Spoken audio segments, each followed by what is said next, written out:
అరుణారుణ కౌసుంభ వస్త్రభాస్వత్ తటీ తటీ రత్న కింకిని కారమ్య రచనాధామభూషిత. అమ్మవారి యొక్క చీర లేత అరుణకాంతి లాగా, అంటే ఎర్రని కౌసుంభ వస్త్రం రంగులో మెరిసిపోతుందంట, లేత కుంకుమ పువ్వు రంగు.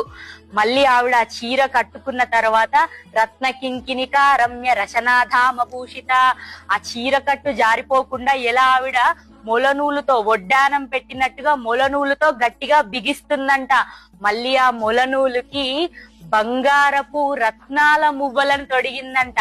అంటే ఆవిడ నడుస్తుంటే గజ్జేలందేల కాళ్ళు గల్లు గల్లు నా మోయా కల హంస నడకాల కలికి ఎక్కడికే సాంబ శివుని సన్నిధికే. మరి శివుడు తాండవం ఆడాడంటే ఆడడాన్ని భార్య అంత అందంగా అలంకరించుకొని గల్లు గల్లు మన ఎదురుగా నడుస్తుంటే శ్రీమాత్రే నమః.